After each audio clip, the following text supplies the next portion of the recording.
Réalité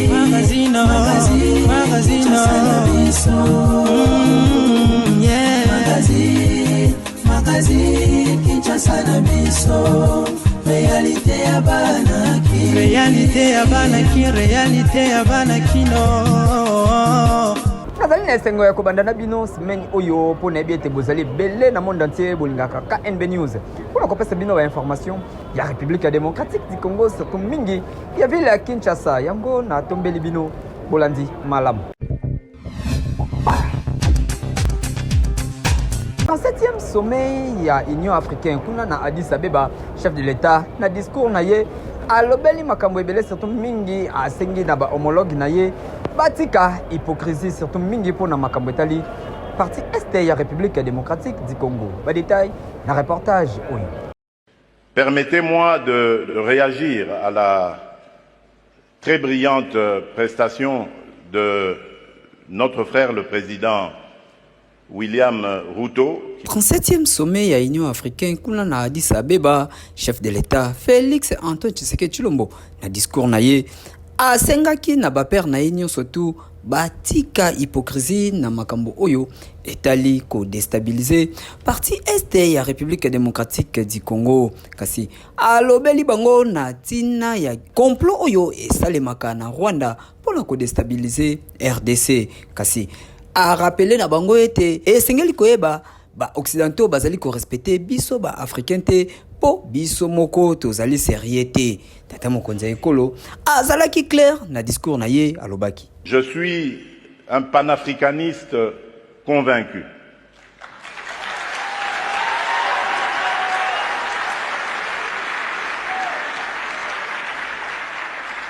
Et je suis vraiment rompu à cette conviction. C'est pour vous dire que nous devons bannir l'hypocrisie qui est entre nous.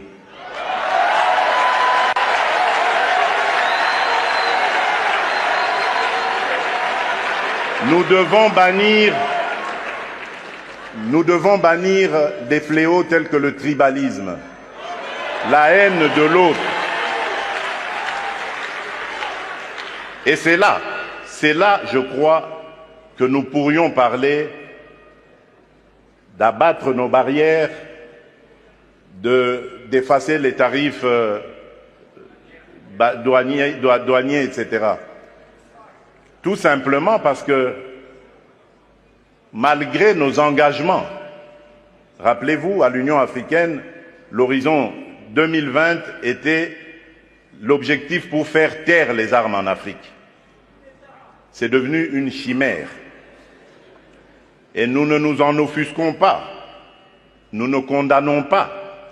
Et tant que ce sera comme ça, il faudra oublier toutes les bonnes initiatives telles que celles préconisées par le président Ruto. Ceux qui nous avaient colonisés, divisés, aujourd'hui ils ont compris le sens de la paix.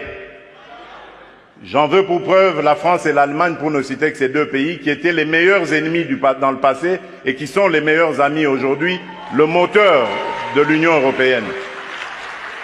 Tant que nous ne réfléchirons pas comme ça, eh bien ces gens-là, ces amis, ces partenaires à qui nous rejetons toujours la faute, ils continueront à nous prendre pour des irresponsables, ils ne nous respecteront jamais.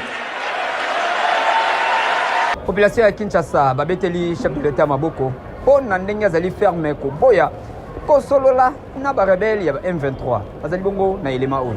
M23 eza ba groupe terroriste terme toroki ko utiliser jamais toroki ko négocier na ba terroriste preuve année bato bazo tindaka président de la République a négocié na ba terroriste ya M23 le même bato na ba il s'appelle Israël a négocié na ba palestinien tant que bango nanu makambu ya Israël na Palestine bazol Israël les oboya négociation abi ero négocier na bango te mais comment bango bakoki ko ndima que président a négocié na batu oyo baza ko agresser biso to négocier na bango nini yango no moni président aza déterminé tellement que guerre wana ezali guerre oyo bango moko nde moto bacréer yango il faut tozala clair de multinationales bango nde moto bacréer guerre wana des occidentaux nyonso to wana mpona ressource oyo ya biso nzambe apesa biso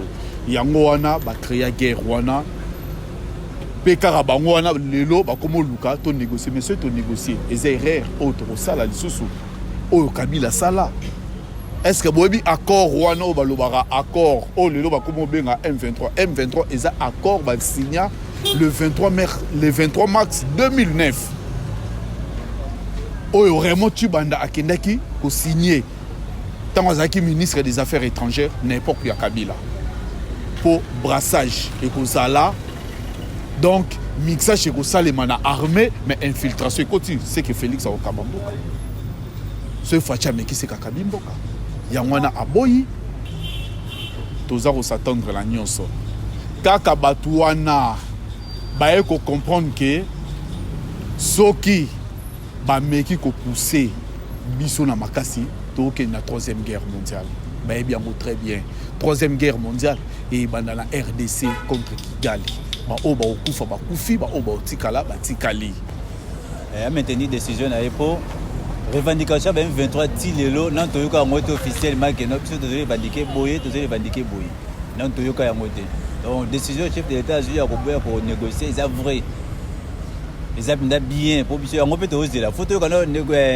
réclamation ba M23 officiellement ezaka nini po ti lelo nan toyoka yango te peuple il faut soutenir le chef de l'état aboya yango complètement parce que Kagame aza mutu ya konégocier na ye te ye eza makila toyebi eloko bazoluka na es mandakala lere bakotaki na pouvoir na ere wana président étiquette ezaki Bizimungu toyebi déclaration na ye moko asalaka Bizimungu ke il faut Berlin de esalema donc baza na makanisi nini na mutu na bango quand Berlin de ekota c'est-à-dire kote kuna ya ekoma indépendant basala makambo na bango donc bango baza na kati ya logique wana alors biso peuple congolais toza déjà uni lere bakendaki conférence de Berlin comme morceler Afrique comme pays aucun de nos ancêtres n'était associé ndenge tokomi na RDC alors atikala kaka tozala toza déjà uni bandaka la kokabola biso lisusu te ya préparé kaka mandoki soki nini yango donc kokota kaka nini kobunda kaka ti na suka makambo négociation ezate parce que batona bayoka négociation te bango eza makila na mission na ye lokola informateur Augustin Kabuya abandaki déjà mosala vendredi oyo na Hilton Hotel.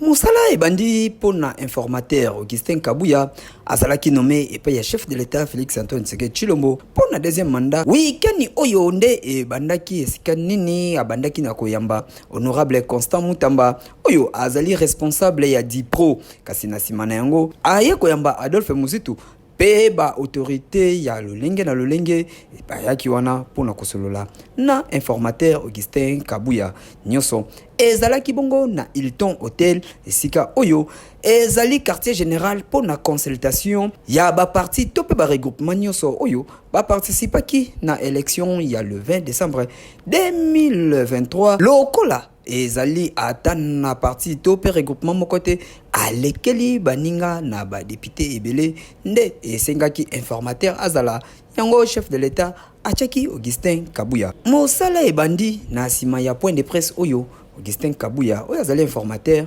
asalaki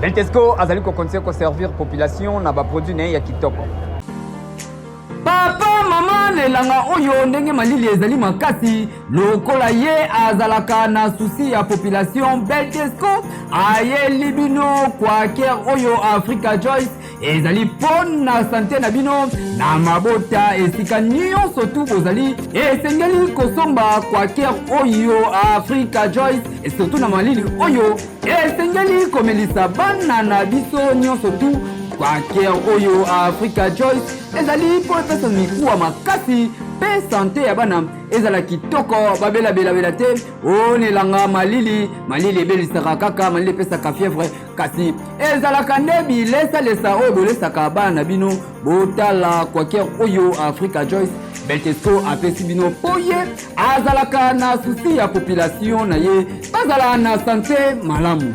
Maman, papa responsable, étudiant, yom to mesana ko mela potopoto na tango elanga, yom to mesana ko teka potopoto na bawenze na bakwe na tango elanga, potopoto ko teka yango yo poto na vitamine belé, Africa Chose flocon d'avoine. Africa Chose flocon d'avoine ezali céréales. Ningi maman abenga ngo communément quaker, mais yango céréales oyo ezali na bokeseni na ba céréales mususu na ba potopoto mususu.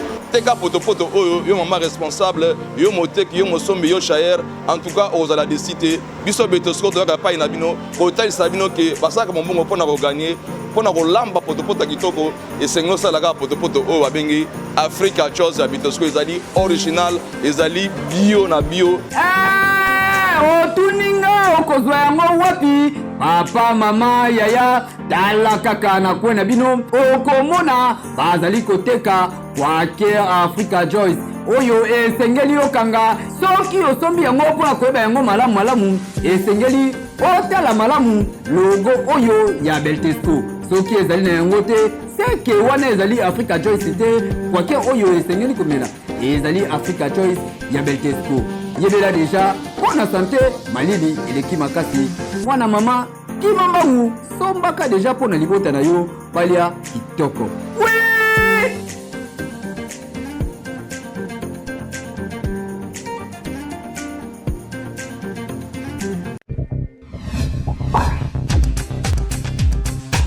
yango bakinoa basala nini mpo bamonaka toujours pasi bino moko botala ndenge nini na tongo bawelelaka transport.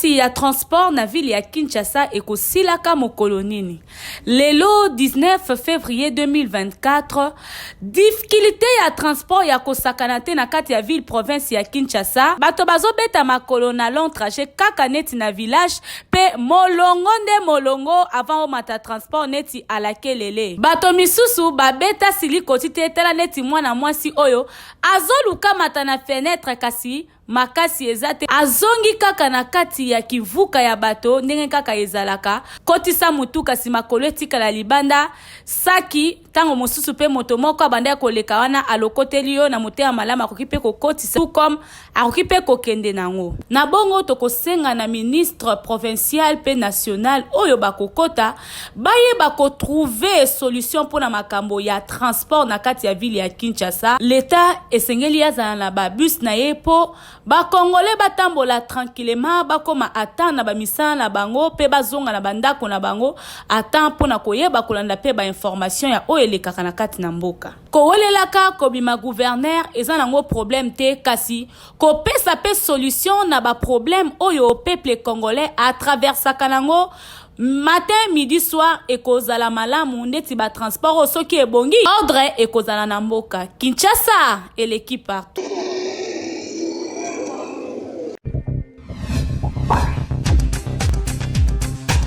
Est-ce que ezali obligatoire patron abimaka na secrétaire na ye?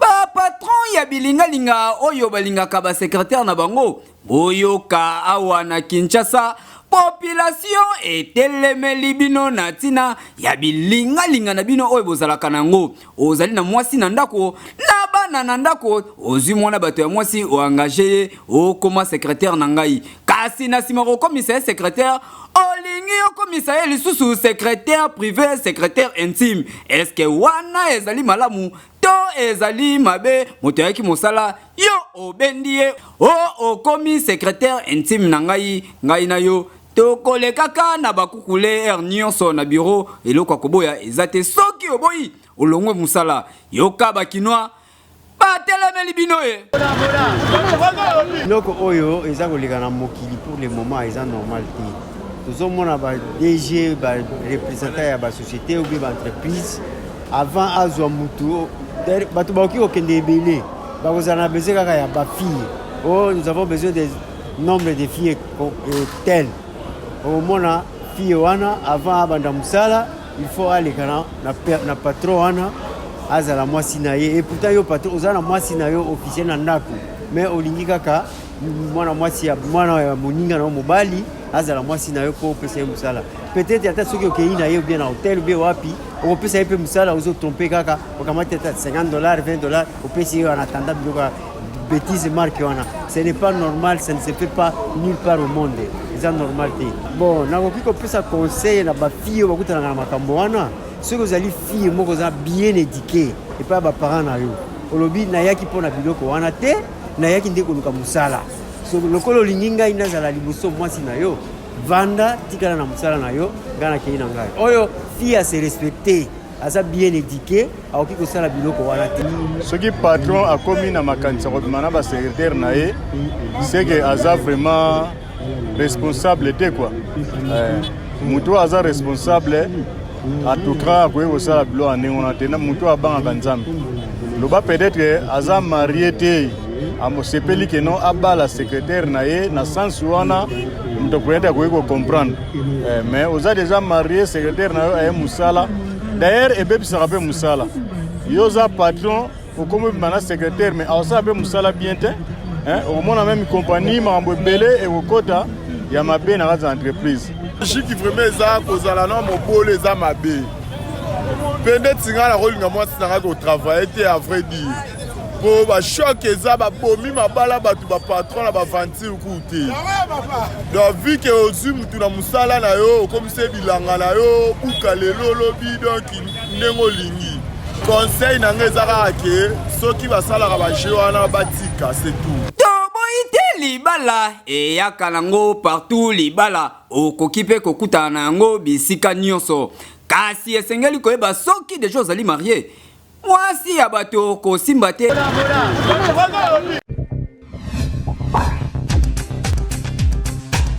nakoleka na ye kuna na grand plateau ya Marius Fali Ipupa alobi ete asalaka effort ya kozala numéro 1 na mosala na ye kasi awa na Kinshasa makinwa balobi boy.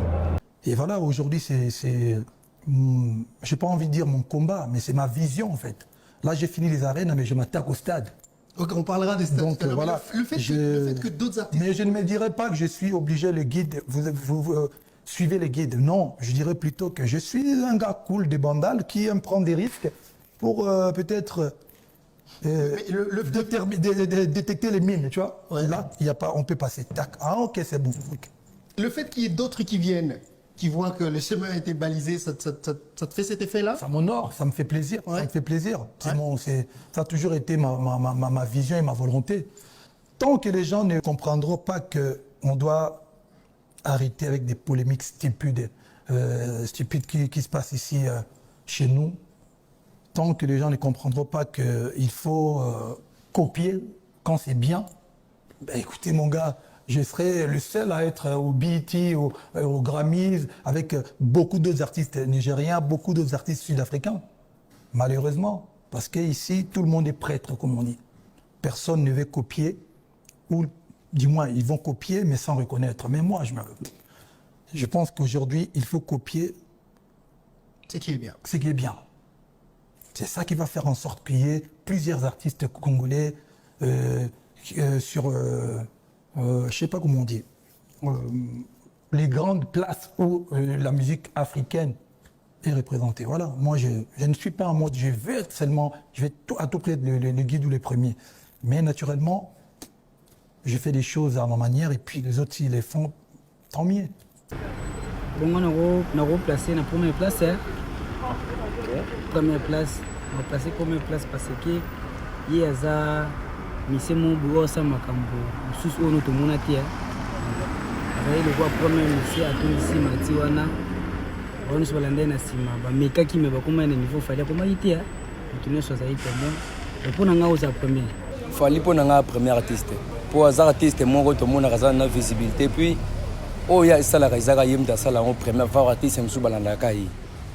Premièrement, tant que Betty martyr na 5e génération de moni, artiste à 5e génération Belé ba comme martyr. Tant que Betty new arena tout le monde artiste Belé 5e génération ba na new arena. donc pour nga balandaka fali a numéro 1 musique congolais pas na ba trophée belé koleka tout l'artiste na minute pour nga fali na classé 5e après comme on a vu la biso mopao photo tigala na ye ba wenge tutangi jibe na wera o le ba portaritanda rwana wenge mais le lofere nous on tient à 5e position par rapport à un fali plutôt on tient à 5 par rapport à bango sala maka musupe o ya sala ba ninga le pe mususu nanu ba sali yangote mais c'est quand même en tant que congolais vraiment ça muta do même musique na biso ikolo makasi donc nga pona nga da 5e après ba jibe wera c'est fali pona nga. Jamais raté à la KNB, TikTok, je suis entré dans le business, j'ai fait mes affaires et je me retrouve. Aujourd'hui, le monde ne peut pas être cloisonné quelque part, d'autant plus que et la technologie est en train d'évoluer et les choses sont en train de changer. Quelqu'un qui fait 5 ans à l'Unikin, il finit comme médecin, il a $20 de consultation, $25 de consultation par malade. Quelqu'un qui commence à parler de matin jusqu'au soir, il a $30 000 sur TikTok. Vous voyez comment est-ce que ça commence à évoluer maintenant? Il faut relativiser et savoir comment faire changer les choses. Nous ne devons pas aussi rester dans des sentiers battus, dans des carcans fermés pour réfléchir que si je change, qui te dit que le métier d'enseignant va continuer demain? Il va avoir l'ampleur qu'il y avait il y a 50 ans. Quel est l'apport, quel sera l'apport de Jimmy Mukendi en tant qu'élu national? S'il y aura là où je veux mettre mon accent sur ce que je veux faire à l'Assemblée nationale, ça serait la construction et le changement de système de pensée de l'homme. Si moi et toi, on est conscient et qu'on ne touche pas à la caisse de l'État, et que je dois faire la différence entre la caisse de l'État et l'argent de mes enfants et de ma femme, c'est déjà quelque chose. Si moi et toi nous sommes conscients que la caisse de l'État appartient exclusivement à la population et aux travaux liés à leurs intérêts, on va avancer. Mon frère, les ambitions, les beaux discours, on l'a écouté. Il y en a dans ces pays. Il y en a qui parlent de manque de volonté, mais moi je parle de manque d'hommes. Nazalaki na sengwa ko présenter bino KNB News amoko na lelo ngai na bino to mona ni bongo lobby magazine